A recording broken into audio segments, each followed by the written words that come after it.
Hi, my name is Jake Bentley. I am here with the illustrious Dr. Reese. He has a lot of titles out there, a lot of things he's known by. Head to toe healer. Mm. He's been a radio DJ, and my personal favorite, the world's greatest fake doctor. World's greatest. That's all that matters. Thanks for joining me today here. Yeah, thank you. So I want to talk to you a little bit about kind of the two careers that I'm fascinated Hmm. by the double careers that you've had in your life because they are just so wildly different. Very different. So for me, I'm a stand-up comic, and growing up, like, you could see that in me, right? Yeah. I would go up and I would tell jokes at school. I've always been kind of a ham. Growing up, do you see any of those professions in you younger? Yeah. I absolutely thought that I would end up on TV or radio. I was picking up microphones 2, 3 years old, talking into them. And then, at 16 years old, I enrolled into the Connecticut School of Broadcasting. I was still in high school, you know. Yeah. And then by the time I'm getting to college, I had a radio show and a TV show. And 20 years old, I interned at MTV, 1515 Broadway. So it was kind of obvious where things were going. Becoming a healer, not even in the scope of anything. So you never had any inclinations No, for that. no. I tell people all the time, I didn't choose this. Yeah, right. I didn't choose this at all. It S- chose me. So let's actually going down that road here. So you're at this point, are you the director of the Connecticut School of Broadcasting at this point? When I changed, Well, yeah. So when you had your cardiac event, okay, that is now taking you down this road yeah, into looking. So are you the director? So you went from being a student for one, yeah. to now you're running the school basically. Yeah, I was running the Connecticut School of Broadcasting in Farmington, Connecticut, and we had an open house event, which we had once a week. I want to say 28 years old, and after the event, I had an event. My heart just started racing, and I started feeling funny and sweaty, and I went outside to have a cigarette because that's what you do when you think you're dying. Just get And one last one in. and it just snowballed from there. And next thing I know, I'm jumping from doctor to doctor and specialist to specialist for months and months. Ended up on heart monitors, having to wear like this big beeper thing, Oh, wow. and having the attachments to my chest, and having to walk around with that. And I'm on the radio at the time too. I have a very popular radio show at the time. Right. And so here I am, a local public figure and sort of a local celebrity, and I don't know what's wrong with me. It was frightening. So when you're visiting these doctors, there's no answers for you as to what this is. And is this continuously going on for these months? Are you having, these? Yeah. Wow. Yeah, there were no answers. At one point, I remember my primary care physician just got frustrated with me, and he was like, "Look, the only way we're going to really know is if we crack open your chest. Is that what you want?" And I'm just like, whoa. That it was just such an aha moment for me. Yeah. And I think what happened is I started having panic attacks because I realized that they have no answers. And I realized, holy crap, I'm on my own here. My whole life, I thought that our bodies are like a car, and you just bring it into the mechanic and drop it off for a few days and then pick it up. Right. And the realization and epiphany that that's not the way it works scared the snot out of me. And being sort of an OCD organized guy, being a grab the bull by the horns type of guy, being a leader, I made a very big decision that I was going to figure it out on my own. And I started researching. And that's what was the spark to lead me to where I am right now. So when you start researching, right? When you start, going down the rabbit holes here, I know that's a favorite phrase. Yeah. When you start going down the rabbit holes and you start researching, what did you start finding about this that, the doctors themselves were missing? Well, I started finding that the reason why they don't have the answers is because they're not trained to have the answers. Boom, more panic. More panic because they're actually trained in med school to treat symptoms. Right. They're not trained to find your root cause. They're not trained to heal you at all. The only thing the medical monopoly, as I call them now, the only thing they can quote unquote cure is an infection. That's it. Wow. So, it just scared the snot out of me, man. And the more I researched, the more scary it got. And to find out about,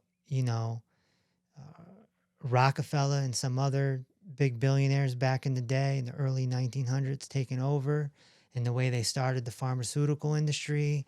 And, you really get into the mud and, you start, whoa.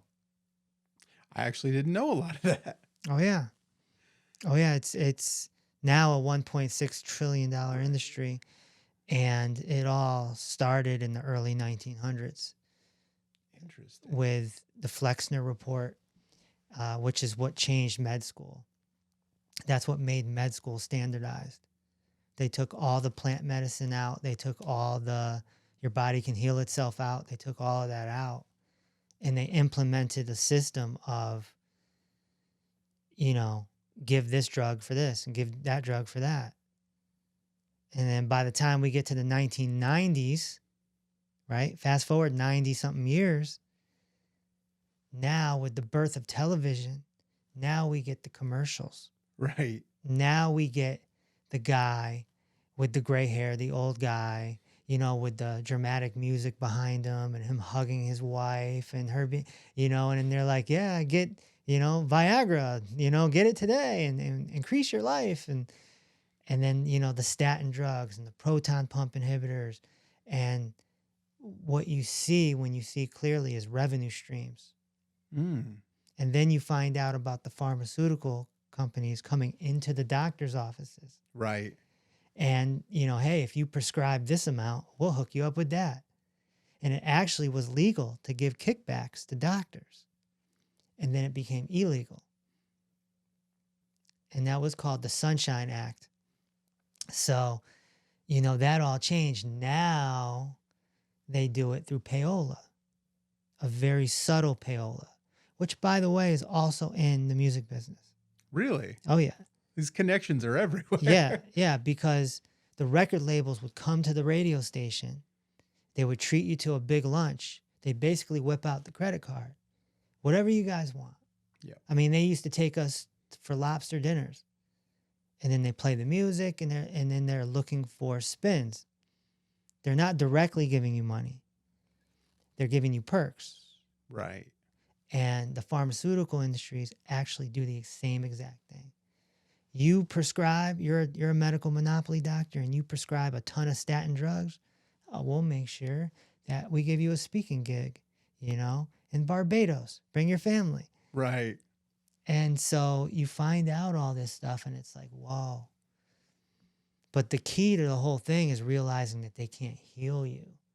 That's the real scary part. Right.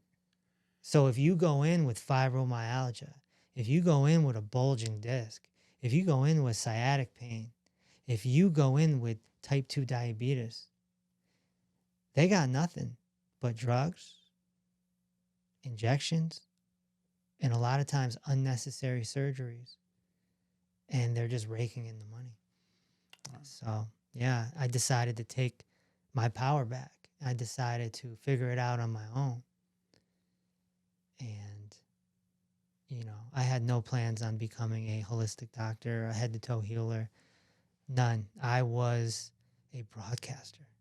That actually that actually leads very well into what I wanted to ask you next, because you were a broadcaster. You are working for this radio station. You are meeting rappers, you're meeting celebrities. You're partying at celebrities' mansions, you know. Hmm. A lot of people would look at what you're doing now and it's like, "Oh, he's just looking for money or he's Right. just looking for the notoriety." But you had more money and you had more notoriety Yeah. in the path you were on before. So what made you transition from "I'm looking into this for myself and maybe for my friends and family" Yeah. to "This is what I want to do with my life"? Because when I came back to the Connecticut School of Broadcasting in 2005, I believe it was, I became a teacher. The rule at the Connecticut School of Broadcasting was you can't become a teacher until you're in the industry for at least 4 years. So I did that. And then I came back. The whole 4 years, I'm saying to myself, I'm going to come back and be a teacher. That's what I wanted. I came back. I started teaching people how to be on the radio. And I absolutely loved it. I wrote my own curriculums. I had my own little sketches on the whiteboard. I mean, I went all in to be the best possible teacher that I could be. And so I knew in my heart that I wanted to be a teacher. Mm. But I didn't have anything to teach except radio and video editing and stuff like that. So when I started getting into health and seeing how to heal the body, I said, wow, I finally found what I can teach. And my classroom is the entire internet. Yeah. The internet was just really, social media was really starting to explode in 2010, Right. right? Facebook's a few years old. Twitter had just come out. Instagram wasn't even out yet. YouTube's around this time. YouTube was about 5 years deep. Yeah. And I'm like, I can be the teacher that I wanted to be, but I can do it with meaning. And the classroom is the internet. I think I've found what I want to do. Did you get any, were there any scenarios where you were teaching these things to like friends and family? And if so, Oh, yeah. what kind of feedback were you getting from them? Did that kind of confirm that that was where you wanted to go? Yeah, it all started at Hot 93.7, my radio station. People saw me change. So naturally, people are like, what? You just lost 80 pounds. You look totally different. You're glowing. Like, what did you do? What's going on? That's where it started. And then I helped out my colleague and coworker, DJ Craig G. And I helped out another colleague, DJ Big Mike. And Big Mike lost 80-something pounds and changed his life. And then he Can't started go by Big Mike anymore at Yeah, that point. he starts telling people, and it just starts getting around that, K Dubbasis running this had some health knowledge, and it just started from there. And I was like, I really like this. I already knew I wanted to be a teacher, but now I'm like, wow, maybe I could be a coach. Yeah. So I enrolled into a health coaching school while I was on the radio. Wow. So how do you balance those two things? Because I mean, those are two pretty full-time jobs. I've always been good at time management. I just made it happen. I was still a relatively young man at about 30 years old. So Okay, so not too much of a. So let's actually, let's keeping on that course. You're a very different person than you were in the early 2000s, in those mid 2000s. If you could go back now to DJ, Kevin Reese, what sort of, like, how would you guide him? What advice would you give him? What would you tell him to do differently than he was doing back then? I would have told him to get healthy.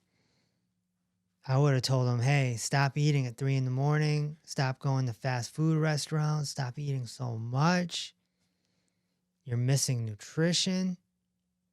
You need to get your health in order, or it's gonna go south quick. That's what I would have said.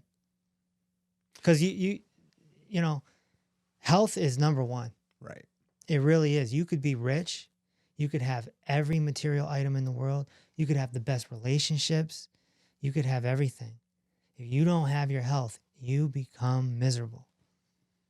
No, that's true. And I mean, There's billionaires out there that are miserable. that are, yeah. You think of Howard Hughes. Yeah. Howard Hughes was the Elon Musk of his era. He had everything. He ended up becoming a recluse because he was so unhealthy and so unstable. Just one of many examples. How about life advice too? Is there any life advice you would kind of steer yourself? I would have taught myself how to be a man, how to be a capable, confident man. I was already confident, but, just learning how to make better money, learning how to deal with female emotions, Right. learning how to navigate the world and become a capable man. That is what I would have taught myself on the personal side. Yeah. I had I never had problems getting women, Right. but I had a lot of problems keeping them. Right? Because on the surface, they're like, oh, this guy, this guy's about something. He's confident. He's on the radio. He has status, But, once they get to know you, they find out you're not capable. And they're out. I can't tell you how many women left me and ended up with a street guy, Yeah. a drug dealer. Yeah. Why? Drug dealers, even though they're doing illegal activity, are quite capable. They are quite confident, capable, tough.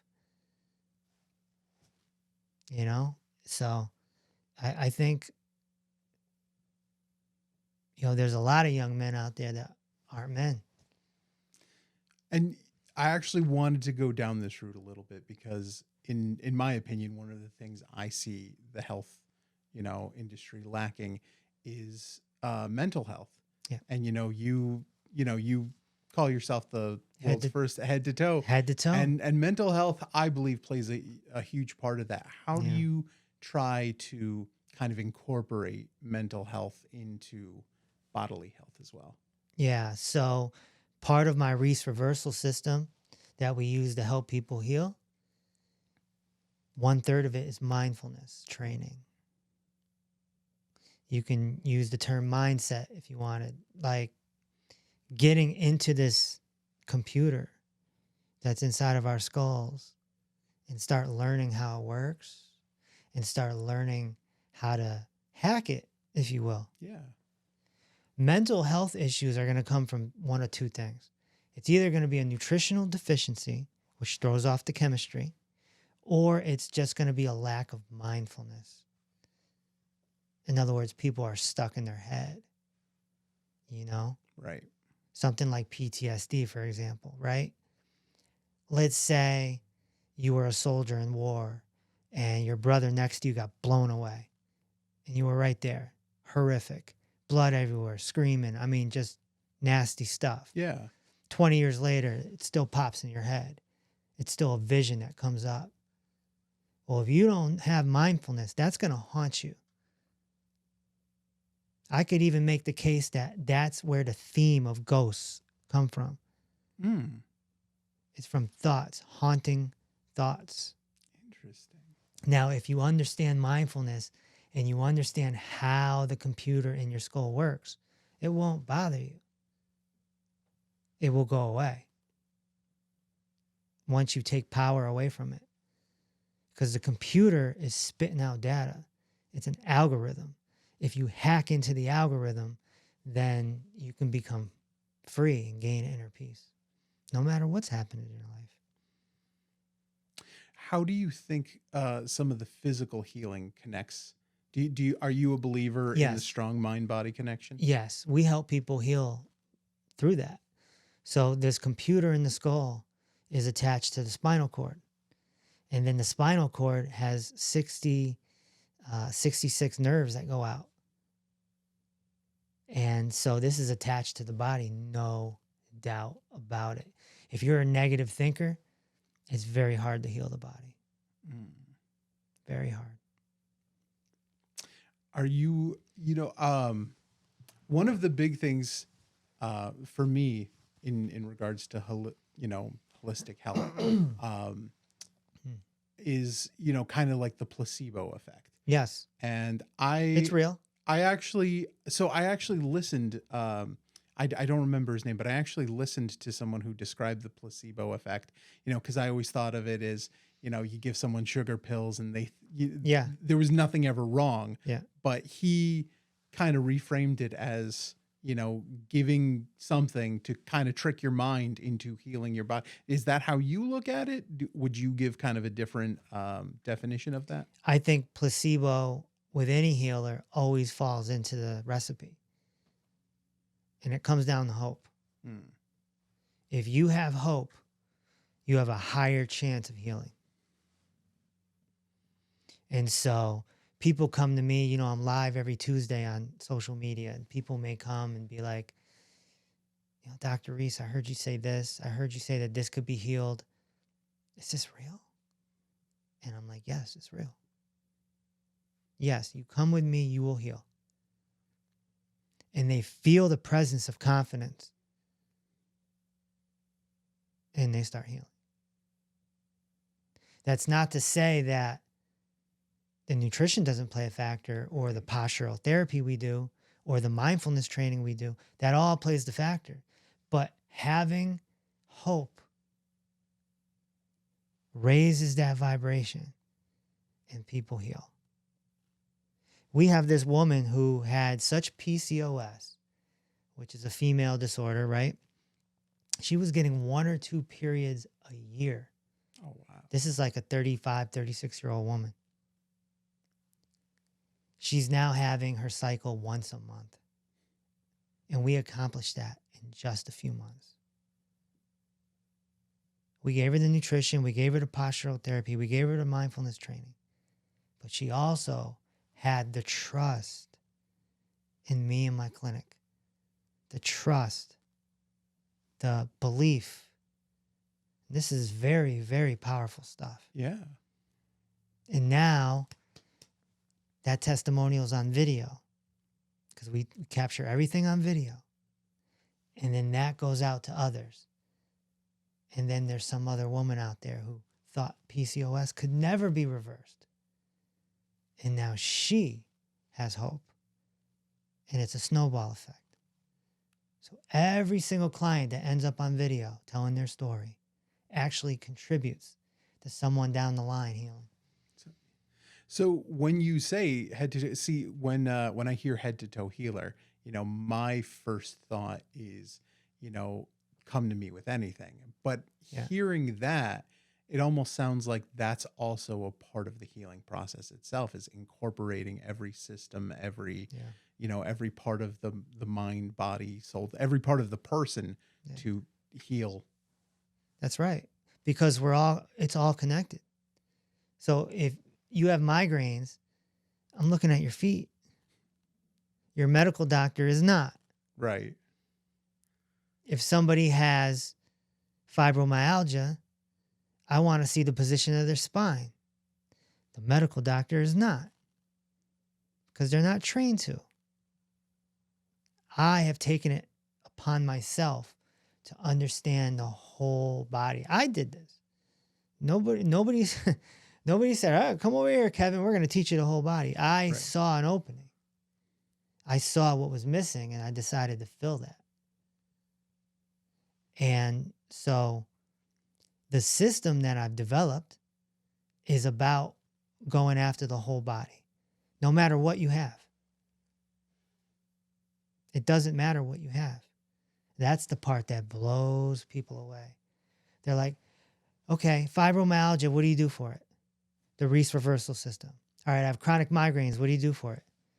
The Reese reversal system. Oh, I have the sea monster. What do you do for it? The Reese reversal system. Okay, I have bunions. What do you do for it? The Reese reversal system. I have a bulging disc. What do I do? The Reese reversal system. It's literally the solution to every non-infectious chronic condition.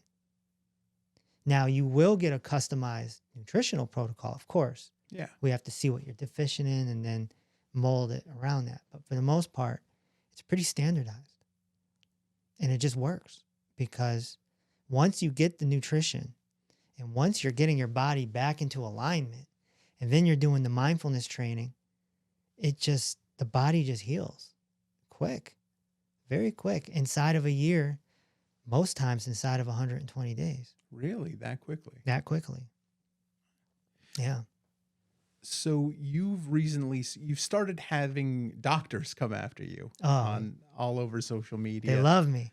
When did that start? That started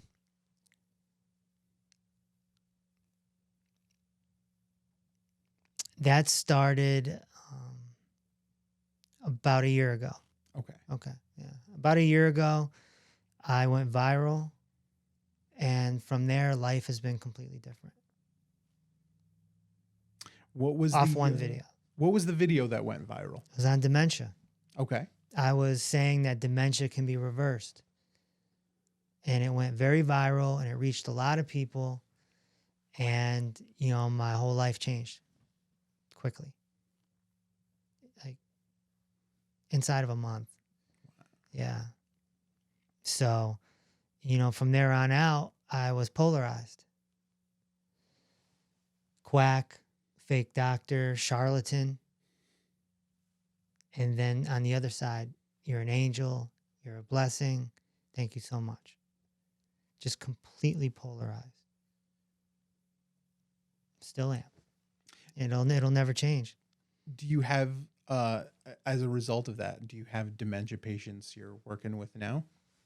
We've had a few, but it's a very tricky situation because the person with dementia is never the real client.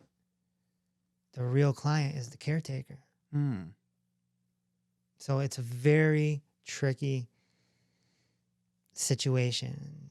And we don't get a lot because people are scared. Yeah, they come to us and they're like, my 92-year-old father has dementia. What can you do? What's the protocol? Well, first of all, we can't give a protocol to a random person. Right. You need a contract. You have to become a client. Second of all, your dad's 92. Is he willing to do this? Are you going to become a client so that we can tell you what to do for your father? The answer is almost always no. Because everyone's looking for a magic pill. Right. They're conditioned for it. They're conditioned for it. And we also, same with the sea monster. We don't get sea monster people. Same thing. Because when they get that diagnosis, they get scared. And whatever the medical system tells them, okay, I'll do it. Fill me up with radiation. Fill me up with chemicals. Then they come to us 2 years later. Like, oh, I shouldn't have done that. What do I do? It's tough. It's a tough situation. So we don't get dementia and sea monster from the start. Or at least I haven't yet. Yeah. I mean, I could see just kind of the Goliath that the disease is, the sea monster. Yes. Just kind of mentally, it feels like, if you do the wrong thing or if you veer the wrong way with it. Scared of regrets. Yeah. Scared of regrets. That could be the end of it. Could you see yourself working with someone who is also simultaneously working within the medical system? Yes, but the problem is, if the medical system finds out, they go after you. They go after me. You okay. Right. So it's very problematic. They'll put you in jail. Even though their success rate is horrible. Right. Horrendous. Chemotherapy does not have a high success rate. But if this person has a sea monster and I convince them to come with me and not do chemo, I'm breaking some sort of law, some sort of unwritten law. And then they come after me. They'll knock down the door. They'll do the SWAT team. They'll do the whole thing. And then what they do is they try to get you on the perp walk. They perp walk you and try and get you on the news. Right. They need to get the fake doctors, the alternative doctors. They need to get us on the news. And then that goes after the credibility. And then everyone that sees it can say, oh, yeah, he was a fake doctor. Oh, yeah, he was breaking the law. Nobody looks at testimonials. Nobody. It's all eyes wide shut. Eyes wide shut. So once you started getting kind of attacked, by these doctors online, the first time it happens, does it feel different now? Like Yeah. a little more calloused to it? Oh, yeah. What was the response the first time, like internally for you? What did you feel the first time? It wasn't the attack that triggered an emotion. It was the potential of the business being attacked and realizing that I wasn't protected. It was the vulnerability of the business. It wasn't the personal attack on me that bothered me. And so that triggered me to go down the path of protection. Now I have 2 law firms. I'm currently window shopping for armed guards. I have a living trust. I didn't have a living trust then. Right. I got the legal team. Then the legal team was like, you need a living trust. What if something happens to you? Then what happens to your business? My business can continue without me. There's plenty of videos. You don't need me here.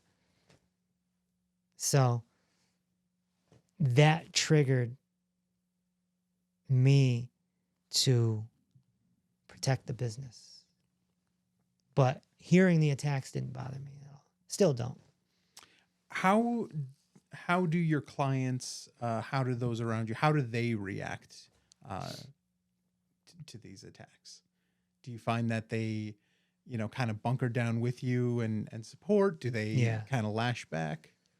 Well, clients and staff members, they bunker down, definitely, because they believe. But even other people like friends, family, they all back off a little. They're like, this guy's dangerous. I like him, but I don't know how much I want to hang out with him. I'm a dangerous man. Now you've started actually making response videos to these now. Yes. Any favorite ones that you've had? Well, I mean, Dr. Allo has come after me a bunch of times. He's basically trying to bully me. He's a double board certified cardiologist who is trying to be a social media influencer.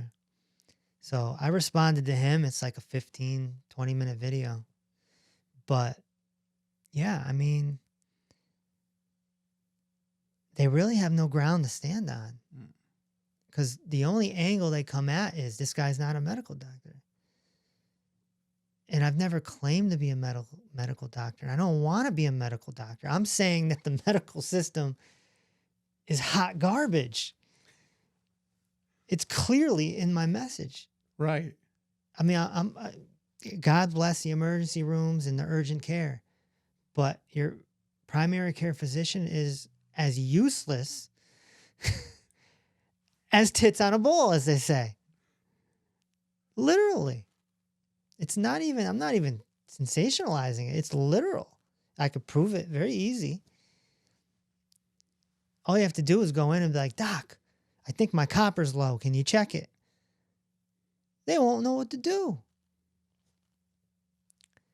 Doc, my spine, what should I do? They have no clue. It's very scary and sad. And so for medical doctors to come after me and say that I'm not a doctor and I bought my degrees online and, I had them delivered in the mail and all this jazz,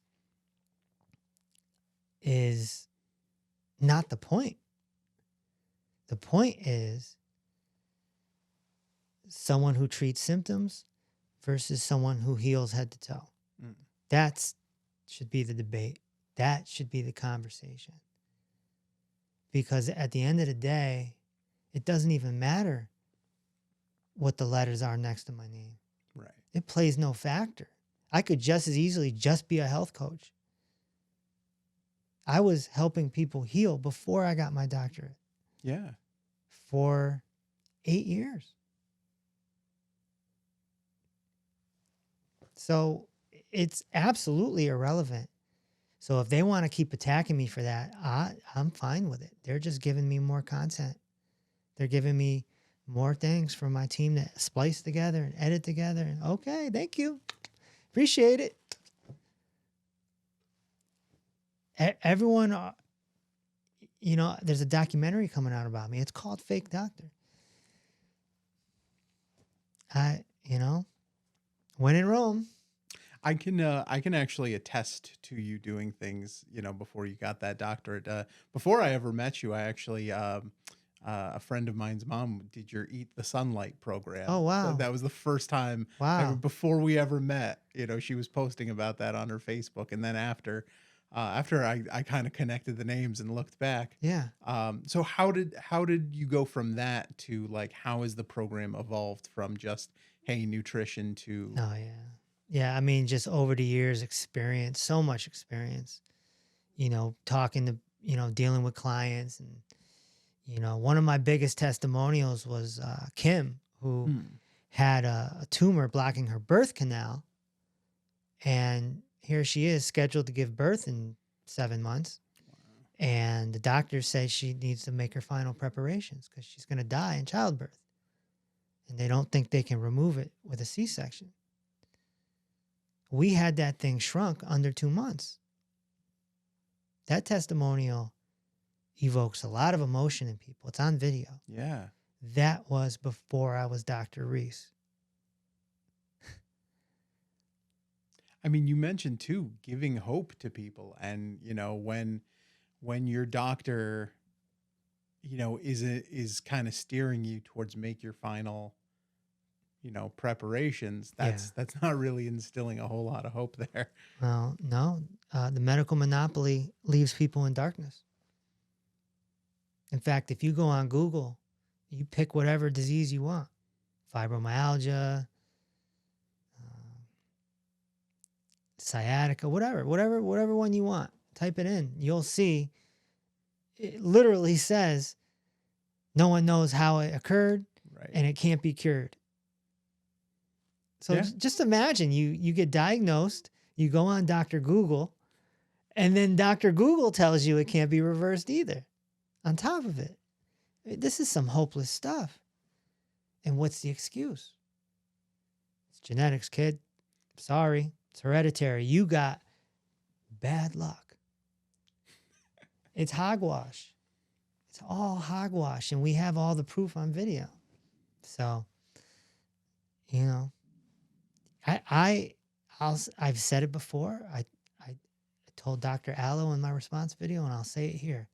I am offering all medical professionals 20% off at my Head to Toe Healing Academy. If you want to come and learn how to actually be a healer and help people, then you come learn from me. I mean, what would it hurt? Like, you're not going to lose your medical license by going and learning something new.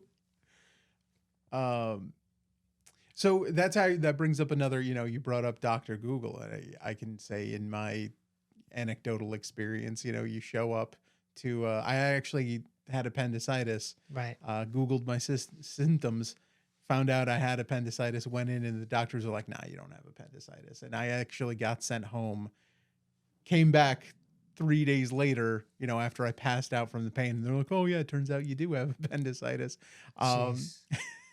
Had to do emergency surgery to pull it out.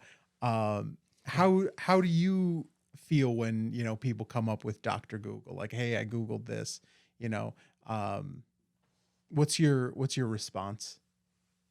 Well, it just falls into the whole medical monopoly stuff. Because when you Google it, what's going to come up? WebMD, Right. the Mayo Clinic. They got no success stories, man. Where's the success stories? Where's the people on camera saying, "Oh yeah, I went to this place and my disease is gone. Yay!" It's not there. No, that's true. And then as far as your appendicitis goes, see, once it totally inflames and it's just too far gone, then you need medical attention. Right. But we're looking at the root cause. So I know why you had it, and I can say that it's still there because they treated the symptom. Mm-hmm. They picked the leaves off the bush, but it's still The tree's in the still ground there. with roots, Yeah. So that's what we do. We get to the root causes. So we are running out of time here. We don't have a whole lot left, but what do you think is kind of the future for you, the future for your practice? What is the next 5, 10, 20 years look like for Dr. I have no idea if I'll be alive. Assuming you are. Let's assume you are. Man, well,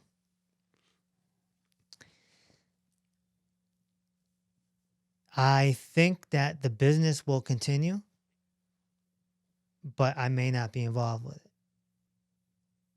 So whether that means I'm eliminated or whether that means I am, somewhere in the mountains just doing what I do. But the goal is for the Head to Toe Healing Academy to keep going and training people how to heal people head to toe. That's the hopeful future. And then, of course, Sunlight Sunny, Yes. which is the children's franchise, and that teaching kids to stay away from junk food. Those are my two legacies that I want to continue for the next 100 plus years.